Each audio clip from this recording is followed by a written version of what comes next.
Hello everyone, welcome to English Shorthand classes. Exercise 11. Get ready for the dictation. Start. It is true that the plaintiff had averred in the plaint that the defendant was closely related to her and she had entrusted the management of the scheduled land to him, and on his request she had leased the suit land to him in the year 1971, and he had paid the rent by way of share. Stop. But the plaintiff further specifically alleged that the defendant had denied her title and claimed title in himself, and he had also denied the relationship of landlord and tenant, and therefore the defendant was a trespasser and she was entitled to sue for possession to evict the trespasser. The averments relating to defendant earlier being the tenant furnish the factual background leading to the cause of action for the suit. Stop. The averments in the plaint should be read as a whole. If so, then it is clear that plaintiff claims that defendant is a trespasser in the suit land. Stop. Significantly, the defendant in his written statement did not allege that he was the cultivating tenant of the suit land. Stop.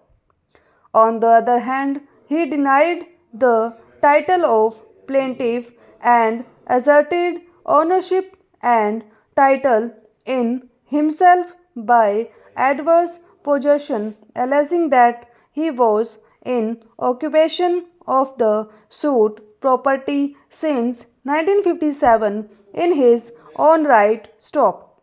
He categorically stated that plaintiff was never his landlord. Stop. Neither plaintiff nor defendant claimed or admitted that there was relationship of landlord and agricultural tenant. Stop. To repeat, plaintiff's case was that the defendant was a trespasser.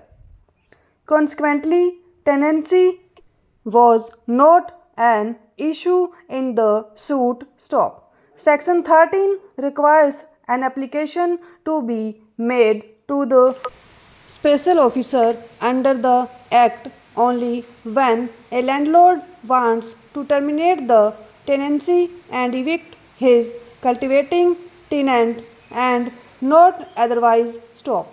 When plaintiff's case is that the defendant is a trespasser and the case of defendant is that he was the owner and he was never a tenant of the suit land either under plaintiff or anyone else, the suit was not for eviction of an agricultural tenant, and therefore section 13 of the Act was not attracted. Stop. The appellant defendant contended that as he had denied the title of the plaintiff, the case would squarely fall under section 13E of the Act. Stop. He submitted that section 13E contemplated termination of tenancy and filing of an eviction petition against the cultivating tenant if the cultivating tenant willfully denies the landlord's title to the land, and therefore the remedy of the landlord was to terminate the tenancy and seek eviction of the cultivating tenant by making an application under section 13E of the Act, and a civil suit was not maintainable. Stop. Termination of tenancy and eviction petition under section 13E are contemplated only where the defendant is the cultivating tenant and the defendant willfully denies the landlord's title to the land. Stop.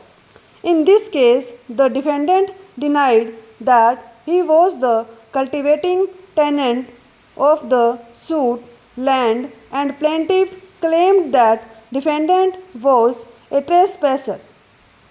Hence, the first requirement for application of section 13E was not satisfied. Stop.